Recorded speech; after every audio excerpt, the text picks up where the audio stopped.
put it. Okay. Yes, sir. All right, good evening. Welcome. So we'll be Good looking evening, at sir. just a little bit of foundation here when we talk about design thinking. Previously, we talked about computational thinking. The goal here is just for us to understand how to solve problems better. Okay, so that when you go into Yes, sir. programming, you understand that programming is just a way of you solving problems. You're creating solutions for problems you already have. Most of the time, you see there are various businesses that wind up for various reasons.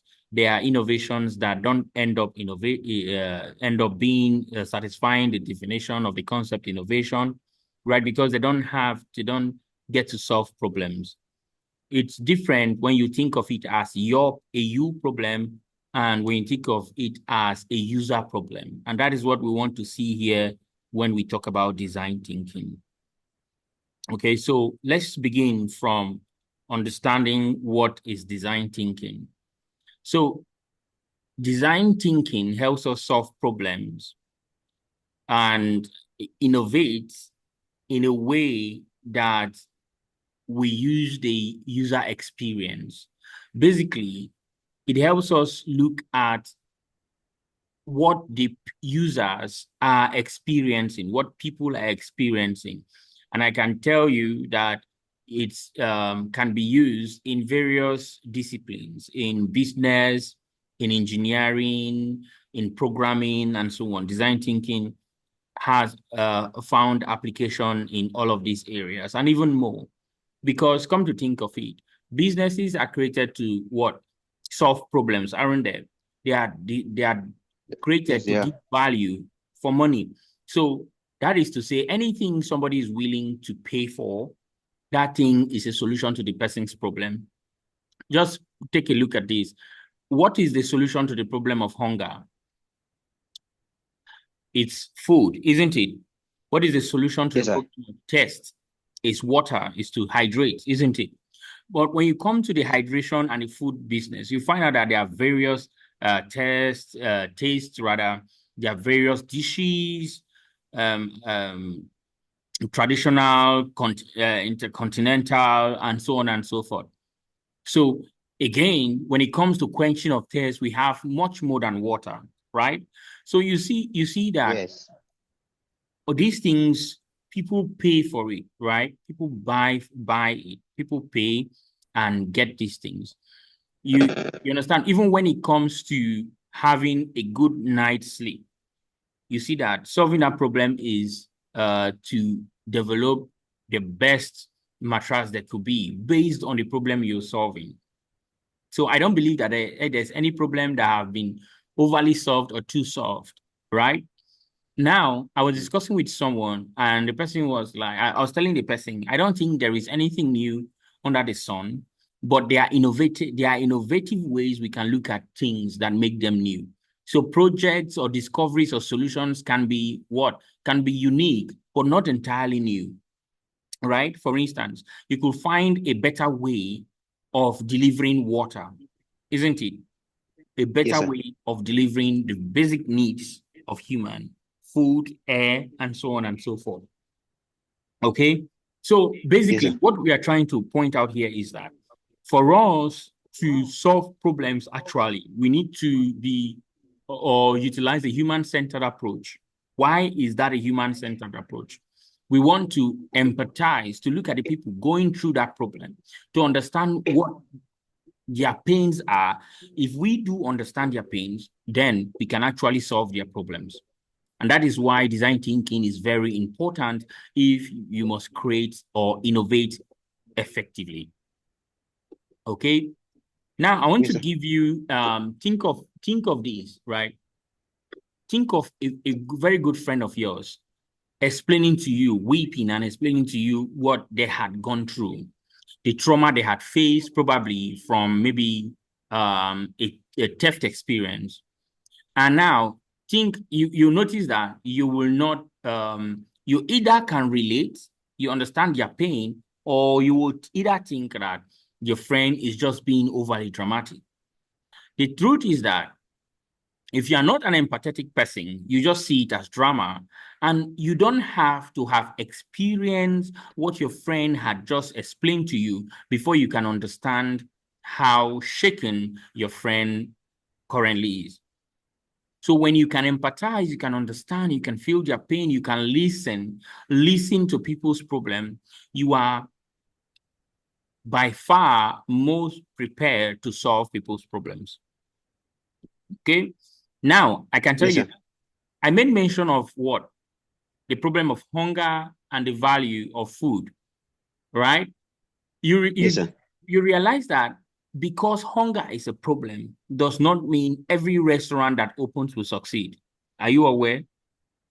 Because even in solving problems that exist, problems that are well noticed or noticeable, you still have to solve it in a way that is unique, in a way that users will find value from it. So, because if you don't, you will basically lose out. I met someone who told me they were doing this peanut, right? So when I was eating the peanut, I was like, oh, I think next time I was giving my 2 cents, right? A feedback and say, I think next time when making the peanut or baking them, you shouldn't let them get these dry, burnt, and crisp because it takes away the taste, the yumminess, right, of the Yes. nuts, of the flour.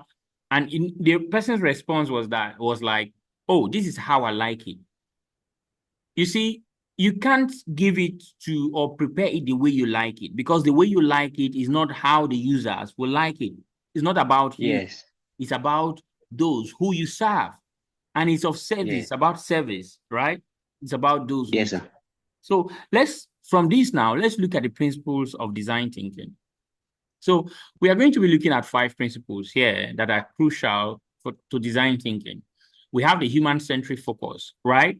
So Yes, in sir. the human-centric focus, design thinking prioritizes the need and perspective of the users. I just mentioned that.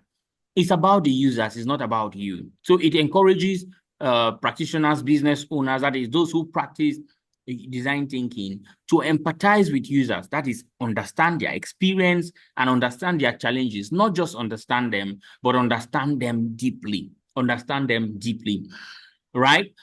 Yes, Loosely, sir. empathy is said to be putting yourself in people's shoes. But I like to say it this way, that empathy is not just about putting yourself in their shoes or trying to re-experience what they experience. It's just about getting to understand what their experience is, create a visual image of what their experiences are.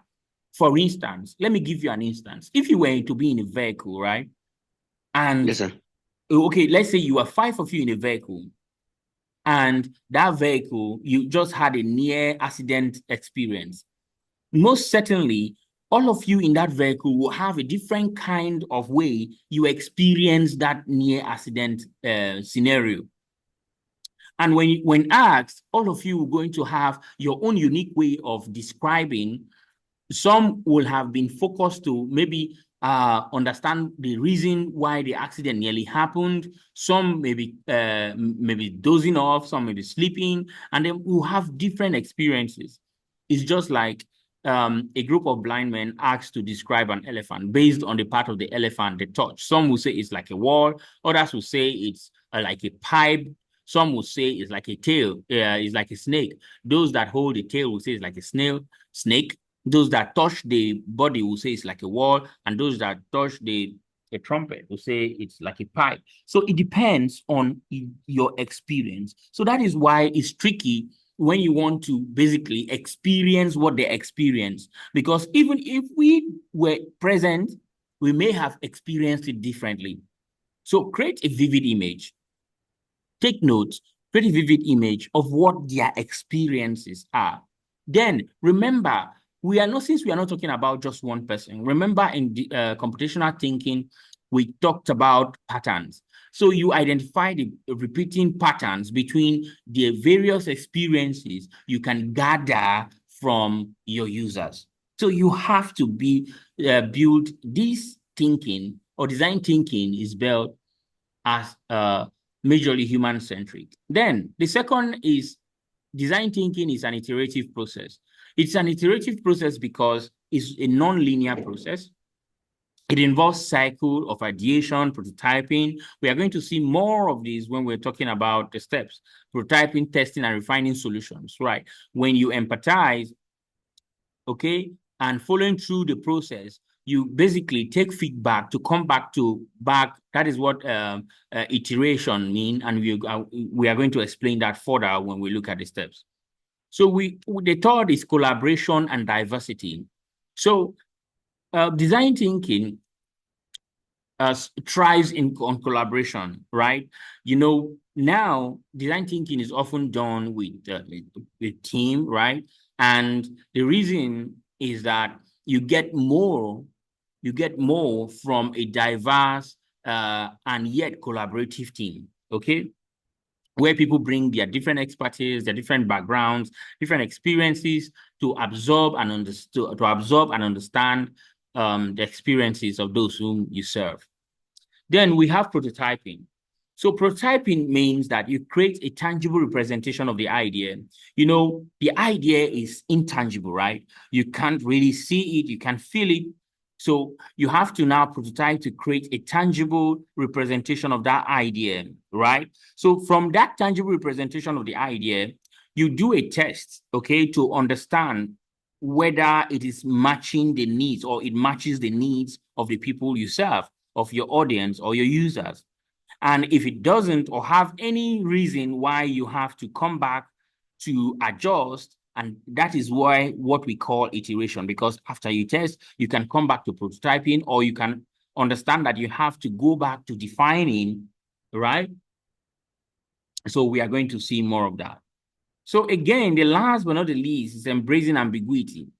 So now design thinking acknowledges that uncertainty is a natural part of the innovative process. So there are certain times that you are uncertain about the next step, the next phase, or what exactly you need to put. So design thinking acknowledges that. And it's crucial that we understand that we can't get everything, right? We can't understand everything. We can't get our heads wrapped around the entire process. So that is why we have to make it an iterative process. It's not just a linear process that once it's done, it's done. We understand that because we might not be so certain about the next step or the next item, we need to then get feedbacks for iteration. Okay? Now, let's talk about the phases of design thinking. And this is where we'll begin to actually see how the iteration works. Okay, the first part is for empathizing.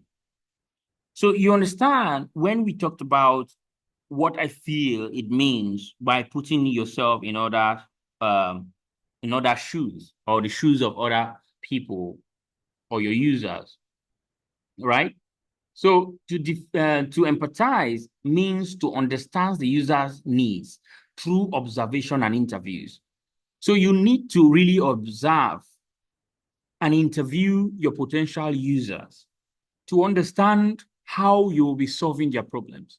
Apart from identifying a problem to solve, you also need to actually understand what it means by solving the problem. Because if you understand clearly, you may find out that sometimes in trying to solve people's problems, you are actually creating more problems. Okay, so it is very important that you find a way to interview your users to actually get the direct feedback as to what it means to be solving their problems.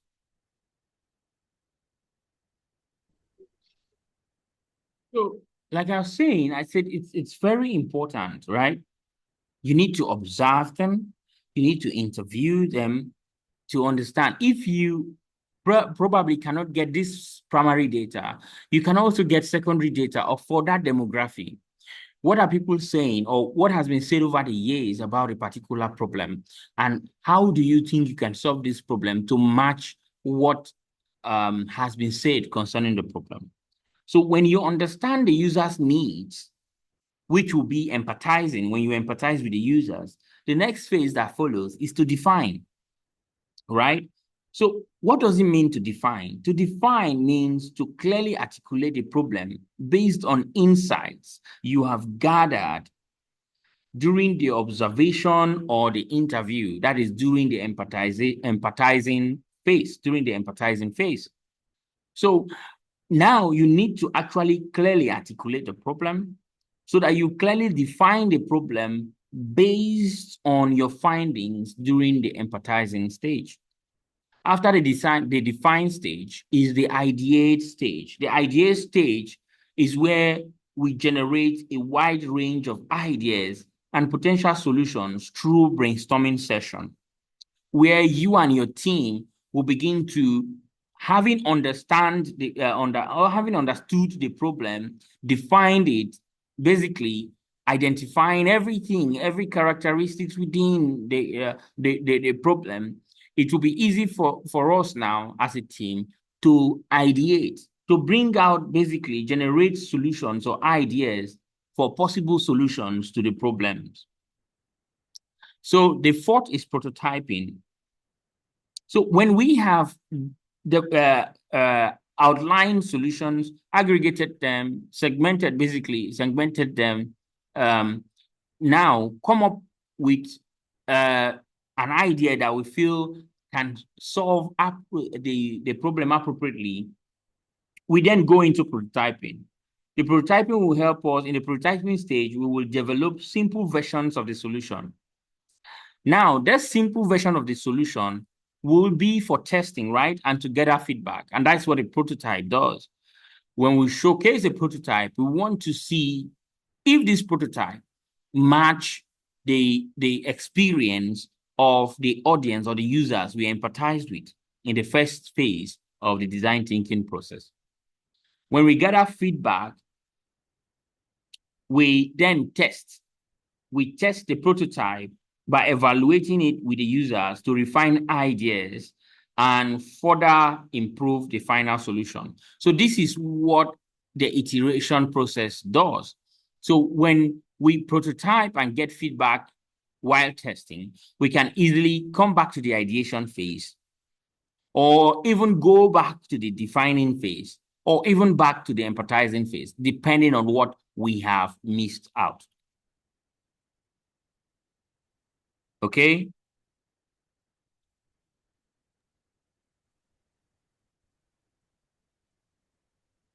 So you asked some questions. You asked some questions when we're talking about computational thinking. And your first question was that we should discuss the relationship between computational thinking and problem-solving strategies. That was the part A of the question. Then the part B, you say, how does the composition, pattern recognition, abstraction, and algorithm design contribute to effective problem solving? Now, to the first part of the question. In your first part of the question again, discuss the relationship between computational thinking and problem-solving strategies. Now, computational thinking, what it does is helping us to what? Solve problems by breaking the problems into small bits. By breaking the problem into small bits, we can create solutions because we can definitely understand the problem. That's what computational thinking helps us to do. And if we go to the cornerstone of computational thinking, you understand that the composition first helps us to break down the problems into smaller, manageable parts, right? Smaller parts that we can wrap our heads around. And because we can wrap our heads around that, it tends to make us understand what the problem is, at least getting an idea of what the problem is. Then when it comes to pattern recognition, we understand patterns, right? In solving problems, we can definitely look at patterns between two or more problems that we need to solve. Abstraction now, the third cornerstone now, helps us to what? Focus on important information only, while leaving irrelevant information rather out. So when we focus on what matters, for instance, I would like to look at these things as something you have to use just one of it. I can implement all four. And how can I implement all four? When I have a complex problem before me, I should be able to look at the problem by trying to see how I can make the problems into basic components, right? What are the components to this problem? For instance, let me use this, for instance. If you have a particular problem, say your car isn't starting and you have to be at an event at a particular time and your car is not picking up. So now you could either book a ride, isn't it? You could either book a ride. But one thing or the other, probably trying to book a ride and you're not having a great internet. You could either sit there, whine, and begin to complain about, oh, you don't want to miss your appointment, you don't like all of these, oh, this is what you don't like, and what. So you can either complain about that, or you basically try to understand the problem. Number one, why is the car not starting? And why don't I even have good internet reception? Is it that the place where I am right now, there's no good internet reception? That is for the internet problem. And if the internet problem basically is a problem I can't solve, I basically look at the car problem and say, okay, is it that the battery head are not fixed well? Are you seeing how I'm breaking down the problem, right?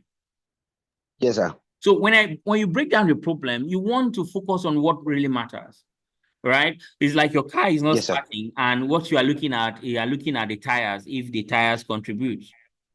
It doesn't make sense, does it? No, it doesn't. Okay.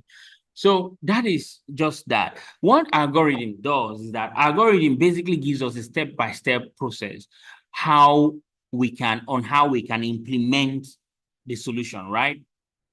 So it takes note of the first step when you will start, the first step, the second step, based on certain conditions, right? If it's a decision you have to make, to take, if it's a decision you have to take, or if it's a process you have to pass through. Okay, that is what this is about. So the second question you asked, how does computational thinking facilitate the development of efficient algorithm? Yes, computational thinking can help you develop efficient algorithms. And when you understand that algorithms are basically step-by-step implementation of solutions, you get to understand that you cannot implement a solution if you don't understand the problem. Okay, like I made mention of something when we're talking about design thinking, I said it is possible that you don't solve the problem if you don't, as far as you don't understand the problem. If you don't understand the problem, you will not solve the problem. I want to ask this question. Have you ever encountered something where you think you are helping a friend and a friend ends up complaining and say, this is not what I meant. This is not what I need. That is because you did not basically understand the need of your friend. You're basically offering something that is outside the need of your friend. So what you're offering is not a solution to the problem. It might be a solution to something, but not a solution to the problem. Okay? So that is why we really need to understand the problem, because without a clear understanding of the problem, we can actually create solutions. Don't talk about a step-by-step implementable solution to the problems. Okay? Yes, sir. Then you asked, I think the final question is, okay, before the final question, you say, as I read in my computer studies textbook in my senior secondary school, when we learned about programming in school, we did something related to flowcharts. So can we agree that the meaning of those flowchart signals are in tandem with flowcharts you showed us yesterday, please? Yes, there are. There are. Okay, sir. Okay. Now, Yes, the sir. last question. Why do some programmers often state that the hardest problem they have ever encountered in programming is algorithm? Definitely. It's going to be a challenge, right? Algorithms Yes, sir. are a challenge, not because of just drawing the structure. Algorithm is a challenge because you first have to understand the problem clearly, right? Then come up with basic rules, step-by-step rules in trying to solve that problem. Okay, so that is what makes Yes, sir. that's what actually makes algorithms difficult. It's not because they don't know the shapes, they can't remember what process shapes means, what start and stop shape means, what decision shape means. It's not because of that, or what direction shape means. It's not because of that at all. What the problem is having to creatively solve problems, right? And not just Yes, sir. coming up with a summary of how you solve the problem, but actually outlining step by step, a step by step guide, implementable guide to solving the problem. So Yes, sir. that is what the problem is. Okay. And Yes, sir. that is why it can be difficult for others and might not be difficult for others. There are people who are creative enough to understand and can come up with quick solutions to problems. There are those who can put in a lot of thought into solving problems. And that is why you can have different people with different strengths in a particular team. Because when somebody has that eureka moment where you understand a problem, that person can easily pass that solution to other members of the team, right? And by Yes, then, sir. when somebody has the ability to properly decompose a problem, you find out that it's easy for others to really understand it. But when you don't have people like that in your team, you begin to whine about problems and so on. So, and you see, people can easily decompose problems. There are people who are skilled in decomposing problems, who are skilled in recognizing patterns and so on. There are people who can do that. Okay. And it's something Yes, sir. that we shouldn't just give up and say, oh, I am not good at it, I can't learn it. It's something we can learn. And to become a good solution provider, or an individual that solves problem, or people that solve problem, what we need to first do is try to always be selfless. I believe that when we have that selfless front, we really will uh, try to make sure we understand people clearly. So, what the impediments are, or what the restriction, I would say the challenges are in us really understanding people, is because most of the time we put ourselves first. So, but if we try to be selfless in solving problems, we will get it right. For instance, why are most people in business? To make money. But the money for them comes first. But what should come first, actually, for every successful business is the service they render. To whom do they render this service and why? What is the feedback Yes, sir. of those whom these services are rendered to? So when that is clarified and understood clearly, you find out that being selfless will help you understand their problems and serve them better. For when you serve them better, you'll find out that money comes into the bank. So that is it. Exactly. Okay. Yes, sir. Thank you very much. You're welcome.